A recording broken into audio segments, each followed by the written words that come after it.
Y nuestro tema el día de hoy es cómo nos vestimos de Jesucristo. Pero antes de que comencemos con el tema, leamos primero el versículo 13 donde dice: andemos como de día, honestamente, no en glotonerías y borracheras.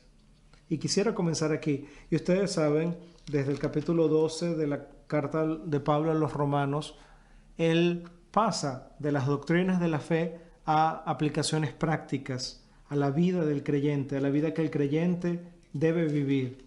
Y vemos, por ejemplo, el ruego del apóstol a nosotros, al comienzo del capítulo 12, que presentemos nuestros cuerpos en sacrificio vivo, santo, agradable a Dios, que es nuestro culto racional.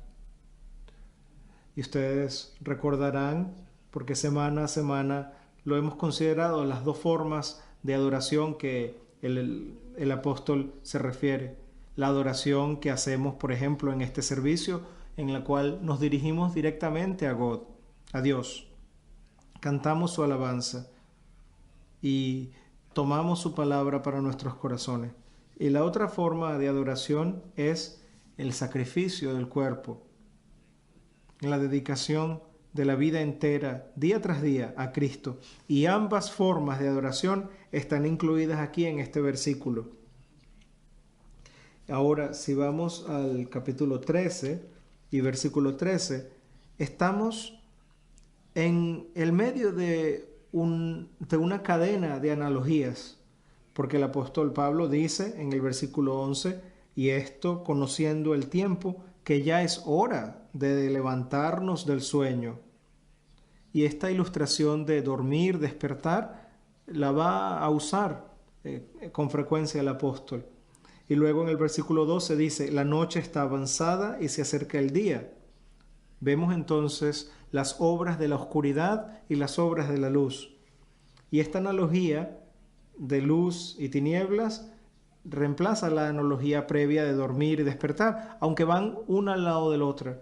Vemos también la palabra andar como un caminar. Se usa como una ilustración de la vida cristiana. La exhortación del apóstol donde dice: desechemos pues, esto es versículo 12, desechemos pues las obras de las tinieblas y vistámonos la armadura de la luz. Y luego en el versículo 14 vemos: sino vestíos del Señor Jesucristo. Así que constantemente el apóstol está usando este lenguaje figurativo. Versículo 13: andemos como de día, honestamente. Y no puedo resistir la tentación de tratar y dedicarme a esta palabra, andar, andemos, caminar. Y el apóstol Pablo la usa como una ilustración de la vida cristiana. Y también más de una vez en otras de las cartas que él escribió, el apóstol Pablo utiliza la palabra carrera, un caminar y también una carrera para ilustrar la vida cristiana. Cuando el apóstol utiliza esta palabra, andar, que está relacionada con la palabra caminar, nos vamos a pausar un tiempo y a considerarla porque es importante. La vida cristiana se parece a una caminata. Es un reto, es difícil, es una actividad continua. Esta palabra caminar, que viene de andar, el versículo 13, sugiere algo continuo, algo que requiere consistencia, algo metódico. En aquel tiempo la gente debía caminar grandes distancias y todo el mundo sabía en qué consistía el caminar. Ahora, caminar, andar, es algo que se adquiere a través de práctica. Cuando andas, cuando estás caminando, debes atenerte al camino. No puedes salirte del camino como un niño que camina sobre la tierra o sobre la vegetación y se cansa rápidamente. Pero los adultos caminan. Y la vida cristiana es un andar, un caminar. Y la mayor parte de los cristianos, cuando caen en un problema espiritual, cuando pierden su certeza y son tentados, es porque no han entendido la genialidad del caminar. Caminar. Ejecuta tus devociones personales cada día, si es posible a la misma hora. A menos que haya una emergencia, no vas a desviarte del camino. Es como un caminar. En la vida cristiana hay esta idea de ser regular, de tomar hábitos, de tomar costumbres. Y así mantendrás la comunión con el Señor y con la palabra de Dios. Y vas a ser profundizado en tu entendimiento de la palabra de Dios. Esta ilustración del caminar es una ilustración muy rica en contenido. Eso se refleja en nuestra vida. ¿Tenemos una vida que refleja un caminar? ¿O acaso no tenemos tiempo para ser ordenados? Esto es un consejo de la Biblia. Andemos. Y una caminata también ilustra el progreso. A medida que caminas, llegas a un lugar y más tarde llegas a otro lugar y tú ves el progreso. Nosotros pedimos al Señor, rogamos que nos libre del pecado y a medida que avanzamos vemos cómo el Señor responde a nuestras oraciones, nos ayuda en nuestro testimonio. Esta ilustración de andar, de caminar, es muy útil. Y esto está en contraste a correr. El que esté corriendo puede quizá cubrir una distancia mayor, pero en realidad no es sostenible, no lo va a mantener. Cuando estamos andando tenemos un destino.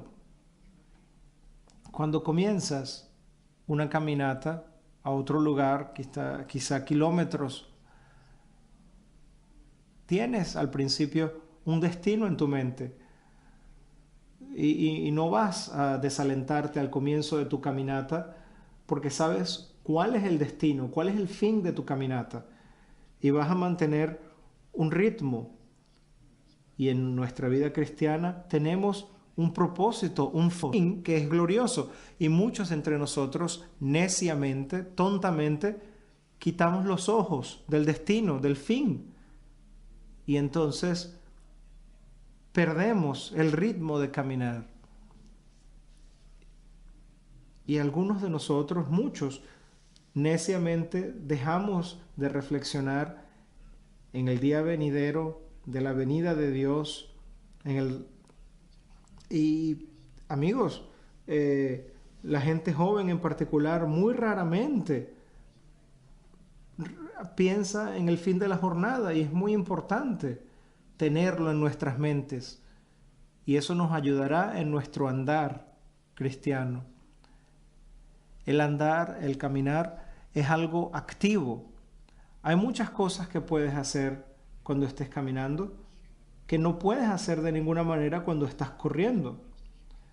Cuando corres lo haces lo más rápido posible y cuando corres no puedes pensar, reflexionar porque toda tu energía, incluso tu energía mental, está siendo empleada en la carrera.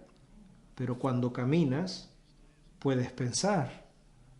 Bueno, estos días quizá puedes estar en el teléfono y hacer una gran cantidad de cosas, pero lo haces al caminar, no al correr. Cuando caminas, tú observas. Mucha gente no se da cuenta de esto, pero me he dado cuenta de gente que van a correr y ponen mis sermones con ellos, pero Yo creo que es difícil y requiere mucha práctica prestar atención a un sermón mientras estás corriendo, porque al correr no tienes tiempo para observar la vegetación y las cosas que te rodean. Y esto es algo que puedes hacer al caminar. Y esta es la vida cristiana, una vida de reflexión, una vida que requiere pensar. A medida que caminas la vida cristiana, que andas ese caminar cristiano, tú oras y reflexionas. Y este andar es un andar considerado, disciplinado. Y al andar nos mantenemos el camino.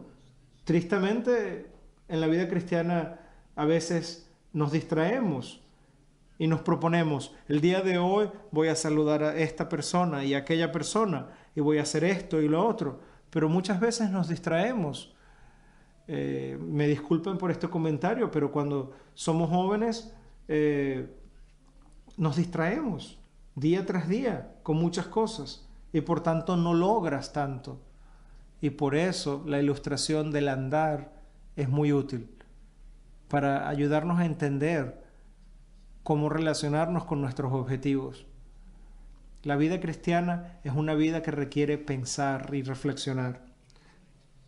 Veamos aquí, versículo 13, capítulo 13. Andemos como de día, honestamente. Honestamente. Y el original del griego significa con buena forma. Y con mucha frecuencia algunas personas la traducen decentemente.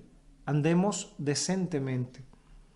Pero si lo traducimos así, el significado está limitado. Honorablemente también le da un significado limitado. Y esta traducción es correcta, es más amplia, honestamente. Andemos como de día, honestamente. Y yo creo que decentemente, honorablemente, pero la palabra tiene este sentido también de genuinamente. Es una caminata de día. Tú estás siendo visto, tú estás siendo analizado, tú tienes un testimonio, tú representas al Salvador. Entonces que tu testimonio sea genuino, transparente.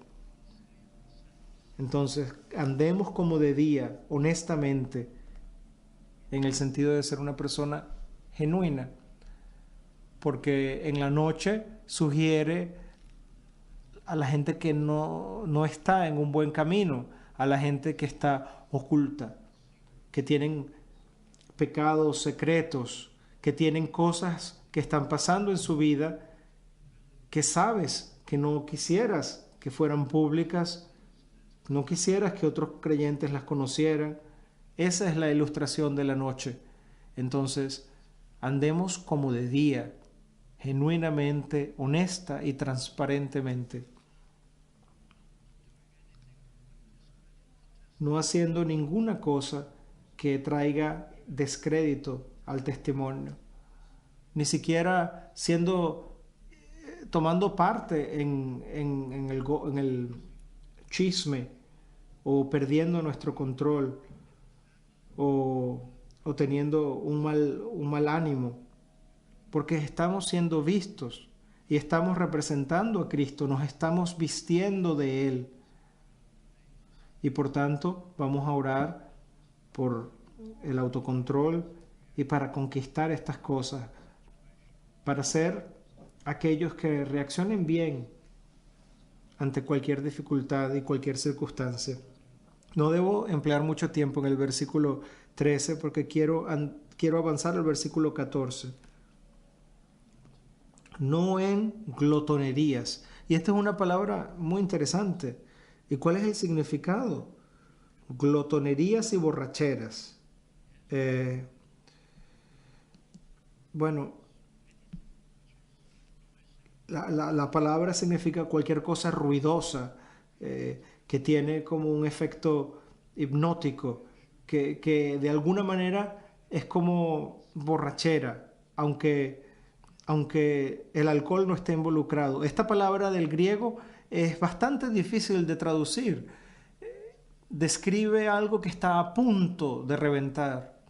Se usa en la literatura griega para describir una ola en el mar que está acumulando masa y está justo antes de reventar, tiene todo ese potencial para explotar.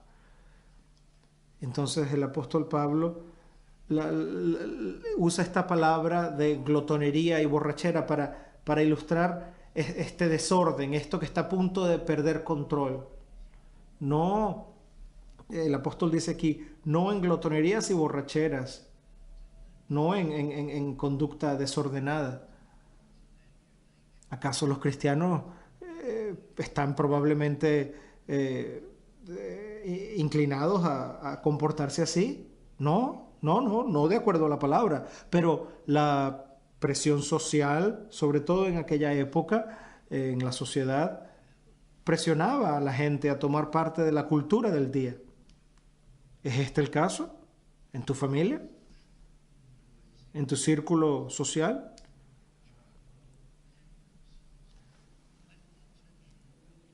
En tiempos, en el tiempo antiguo, en el tiempo del apóstol, la gente a veces se dejaba ir, se dejaba llevar en conducta desordenada, en glotonerías.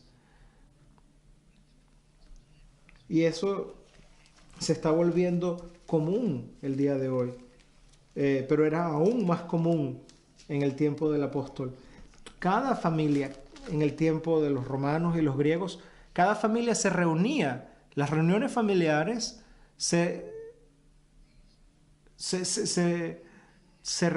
incluso en una reunión familiar, la gente se emborrachaban y se dejaban llevar y gritaban en total desorden y saltaban y perdían control de sí mismos, incluso en una reunión familiar.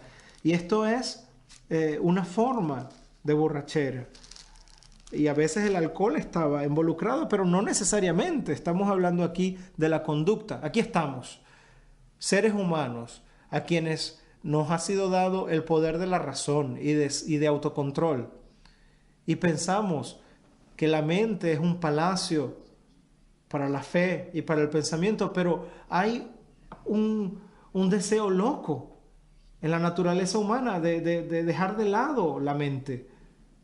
Quizá de tiempo en tiempo, apágala, ponla de lado, para no tener inhibiciones y para saltar y disfrutar un estado alterado de conciencia. Es una especie de borrachera sin alcohol, un estado de ebriedad. Recuerdo leyendo la historia de un hombre que murió hace mucho tiempo. Él se volvió subeditor de un periódico llamado The Times y él tuvo una infancia dura, y él escribió en su autobiografía cómo su familia se unía con los Cockneys del centro de Londres y se iban a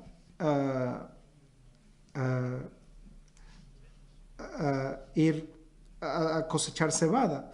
Y cada día iban a tomar cerveza y cada día había música y baile y había luces. Y este era un niño joven, un niño pequeño, siendo fascinado no solo por el ruido, pero también con los movimientos y las linternas y la luz. Y toda la gente se dejaba llevar y se olvidaban de sus problemas y sus penas. Esta es una ilustración de un estado alterado de conciencia, que apaga la conciencia, que deja que el hombre deje de ser hombre y deja salir en animal. ¿Y estamos acaso considerando que los cristianos, los conversos, quieran hacer estas cosas? Ellos no querían hacer estas cosas, pero podían ser llevados a estas cosas por causa de la familia, por causa de las amistades. Y eso está de regreso el día de hoy. Quizás nunca dejó de ser, pero en nuestra sociedad el día de hoy pasa lo mismo. un concierto de rock o algo similar. Entra en un estado de conciencia como si estuvieras bajo el efecto del alcohol. Déjate llevar, que no haya freno ni límite, sin inhibiciones. E incluso los cristianos están tomando parte en esto. Y algo que es difícil de creer es que hay conciertos de rock asociados con grupos evangélicos. Hay una conferencia llamada la Conferencia Pasión en Estados Unidos, donde la gente salta y se deja llevar por la música. Eso no es escritural, no es bíblico. La Biblia dice, andemos como de día, honestamente, no en glotonerías y borracheras. Y la palabra del griego significa como revueltas, apagar la mente racional y dejarte llevar por los instintos animales. No en lujurias y lascivias. Y lascivia, porque la palabra del griego dice adulterios, y la traducción es correcta. No en lujurias y lascivias, no en contiendas y envidia, sino vestíos del Señor Jesucristo. Y esto es notable, esta frase es notable. Y tu mente va directamente a donde la ilustración es usada anteriormente por el apóstol Pablo. Sino quitaos, desvestíos del hombre viejo. Pero no, el significado no es exactamente el mismo en capítulo 4 de Efesios o en la carta a los Colosenses capítulo 3.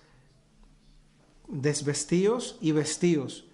Quitaos esta vestidura y vestíos de esta conducta. Pero aquí el apóstol Pablo no dice exactamente eso.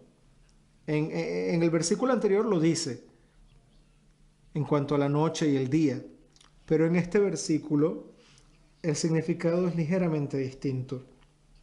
Dice, sino vestíos del Señor Jesucristo. Él utiliza todos los títulos del Señor. Señor, Él es Señor Jesucristo. Él es Señor, Él es Cristo, Mesías, y su nombre personal. Mesías, ungido, vestidos del Señor Jesucristo. Y de cierta manera esto es imposible. Es imposible. Vestidos de Cristo. Y está usando todos los títulos del Señor Jesucristo. Y eso es imposible porque Él es divino. Él es el Señor de la gloria. Él es Dios y también hombre. Yo no puedo vestirme del Señor Jesucristo. No puedo tomar para mí mismo el poder de la deidad y sus perfecciones y su belleza y su poder y tomarlo para mí mismo y vestirme de ello. Entonces debemos pensar a qué se refiere el apóstol Pablo cuando dice vosotros vestíos del Señor Jesucristo. Y esto es profundo y es importante. ¿Cómo nos vestimos del Señor Jesucristo? Y es importante que tomemos esto con seriedad y que lo hagamos y que entendamos qué quiere decir. Y si puedo hablar negativamente por un momento, nuestro problema es que nosotros no nos vestimos conscientemente de Jesucristo. Voy a explicar a qué me refiero. Vamos al día de trabajo y estamos operando como en autopiloto, piloto automático, espiritualmente. Hacemos lo que tenemos que hacer en el trabajo y las hacemos a medida que vienen. Lo que debemos hacer como cristianos, sí, haz tu trabajo, pero tenemos que hacer algo adicional al principio de cada día de trabajo. Especialmente debamos dedicarnos completamente y nuestras vidas al Señor y buscar vivir nuestras vidas como representantes de Él y sellar esto en nuestras mentes día tras día. Y si hacemos esto y lo hacemos de corazón, hará gran diferencia en la manera como vivimos espiritualmente nuestro día.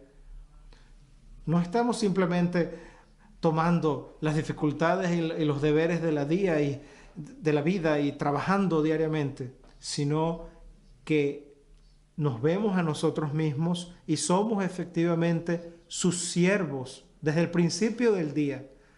Y a esto se refiere el apóstol Pablo. Esto es lo que quiere decir: vestíos del Señor Jesucristo.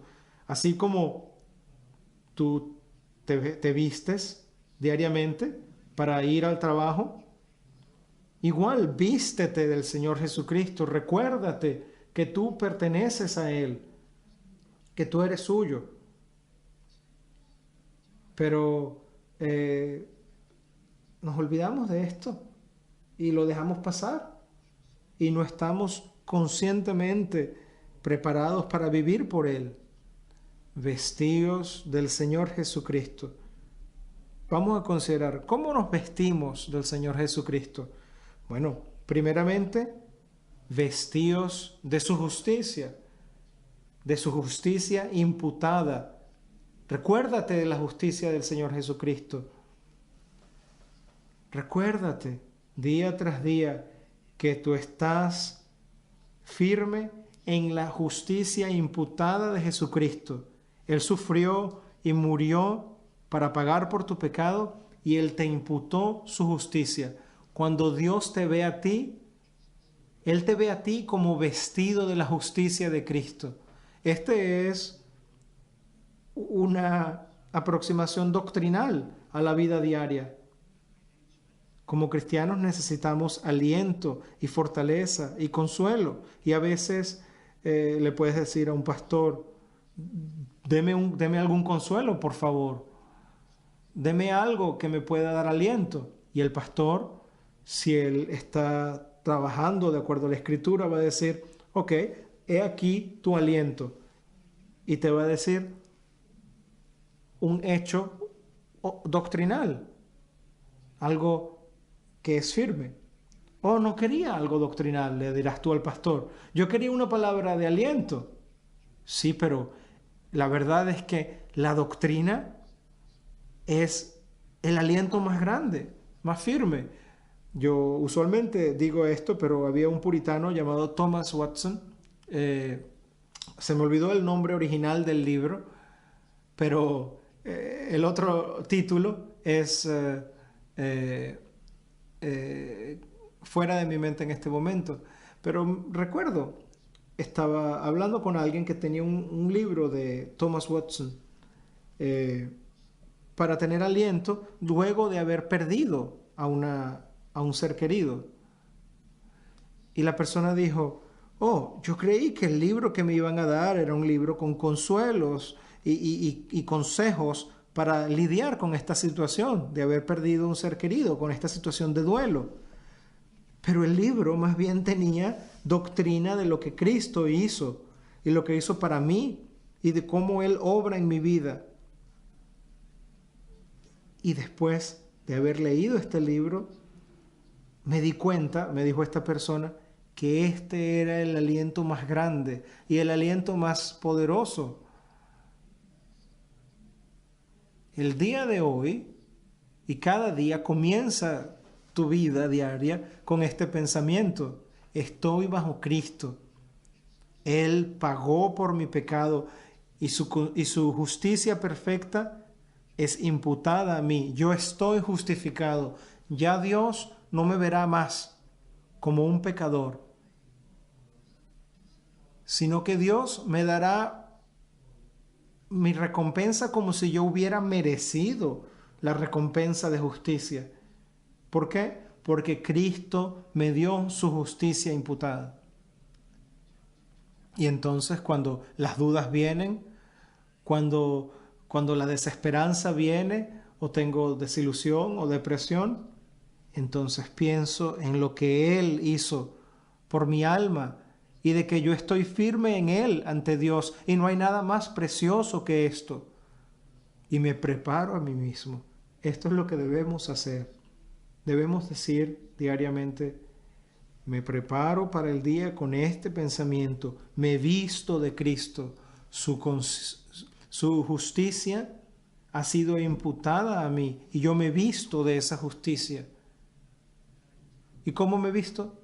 Al pensar en ella, al reflexionar en ella. Y entonces es más difícil para mí el pecar. Si Él vino a este mundo para vivir por mí y para sufrir, para vivir una vida de perfección y para pagar por mi pecado, para darme esa justicia que es imputada a mí, ¿cómo he yo de pecar contra Él? ¿Cómo voy a desilusionarlo? ¿Cómo voy a abusar de su justicia imputada y caer fácilmente en el pecado? No, voy a dar una mejor batalla. ¿Cómo nos vestimos de Él? Nos vestimos de Él al principio del día como si nos estuviéramos poniendo un abrigo o una chaqueta. Tomamos sobre nosotros sus mandamientos, sus estándares, sus gustos, su misión.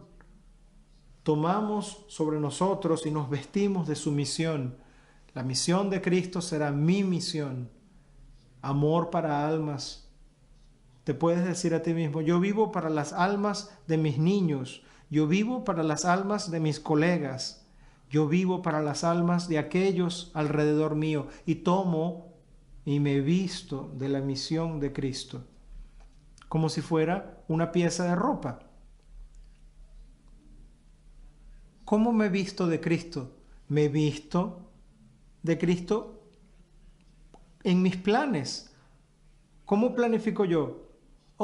Planifico mis viajes y hago cualquier plan para viajar y hacer turismo y disfrutar para mí mismo. No, sino más bien me visto de Él al planificar mis viajes o planificar lo que voy a hacer, todo lo que voy a hacer en vista de Él. Ya no puedo hacer esos planes antes que son solo para mí, no. Me visto de Cristo, su misión, su propósito. ¿Hay algo en esta actividad para Él? ¿Es la razón por la cual estoy eligiendo hacer esto? ¿Algo que va a traer honor a Cristo? Cristo no te va a negar entretenimiento y gozo, pero lo debo poner a Él primero y tomar su cercanía para mí. Mi vida debe ser para Él. Yo soy su representante. Voy a buscar su guía y voy a procurar hacer todo lo que hago para Él. Y voy a poner sus gustos primero. Voy a pensar en Él en oración. Y cuando esté yo bajo tentación, me voy a vestir de Él como mi protector. ¿Sufres tú de pensamientos depresivos, de pensamientos que te atacan a ti mismo? ¿Acaso el enemigo de tu alma te ataca y te hace sentir que eres una tragedia de persona? ¿Te hace sentir que eres condenado? ¿Te hace sentir acaso, Satanás, que tú no eres un creyente? Entonces vístete de Cristo, vístete de Él como una armadura, como tu protector, y vístete de Él y confía en Él y en su poder. Isaac Watts, el que escribió el himno, dice, aunque Satanás intente atacarme, cuando me visto de ti, Él ocultará su rostro porque Él conoce el terror de tu aparición. Amigos, vestidos de Cristo para protegeros de los ataques de Satanás y de grande tentación. Él, Jesucristo, es tu amo. Él es tu vida, Él es tu médico. Él va a lidiar con tu carácter, con tus deseos en la vida, con tus malos deseos. Él te va a ayudar con tu orgullo. Él va a ayudarte a lidiar con todas estas cosas y te va a librar de ellas. Vístete de Él. Que Él sea tu médico, tu poder, tu inspiración. Y vestirnos de Él es también vestirnos de su inspiración. consideremos aquí el versículo 11, la segunda parte, para tener un poquito más de información. Porque ahora está más cerca de nosotros nuestra salvación que cuando creímos. Conociendo el tiempo, ya es hora de levantarnos del sueño, porque ahora está más cerca de nosotros nuestra salvación que cuando creímos. Y sí, está más cerca en muchos sentidos. A medida que avanzas en la vida cristiana y aprendas más de Él y experimentas su cercanía y el poder de Cristo, su bondad, el fin, la venida de Cristo o tu propia pasaje a la eternidad. El fin, perdón, está más claro ante tus ojos. Lo puedes ver más claramente, lo ves con el ojo de la fe y tiene más valor ante ti y lo deseas más. Es cierto. La segunda parte del versículo 11, porque ahora está más cerca de nosotros nuestra salvación que cuando creímos. Está más claro y se vuelve más grande en tu deseo y ante tus ojos. Y es más urgente ante ti, es mucho más cerca que cuando creíste por primera vez. Y el cumplimiento de la profecía es más obvio para ti. A medida que va tu vida, tú ves que lo que está pasando en el mundo y en la sociedad y alrededor tuyo, cuán cerca cuán cerca sigue las profecías y lo que la palabra dice, y más te convences de las verdades de Dios, más que cuando creíste por primera vez.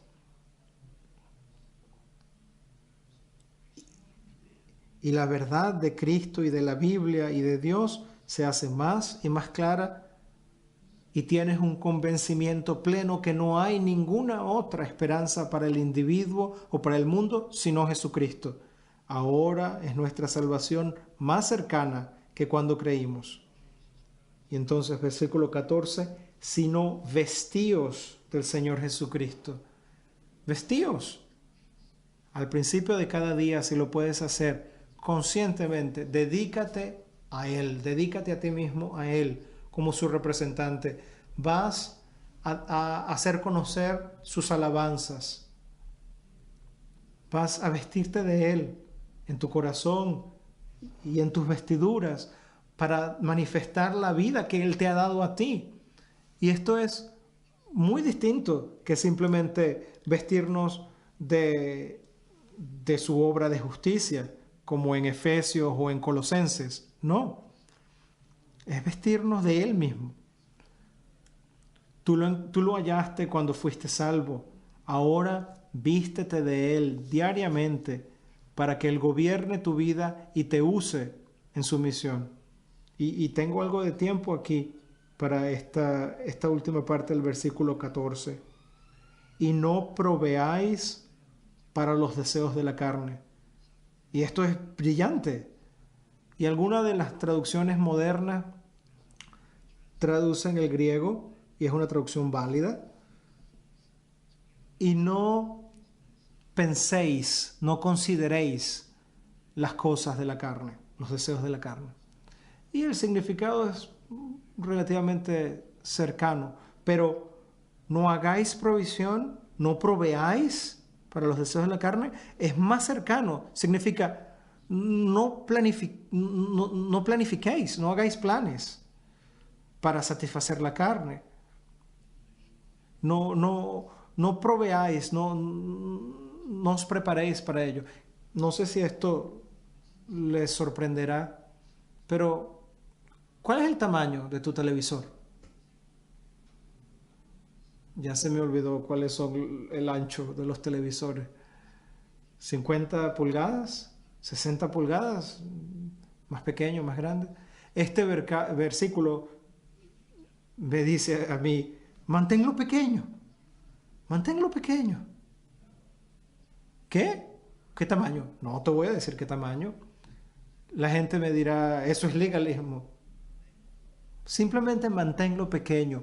No hagáis provisión para la carne. Y esto lo puedes aplicar en cientos de formas o áreas en tu vida. No adquieras cosas, no hagas cosas, no seas hallado en un lugar que sea una tentación para tu propia naturaleza caída.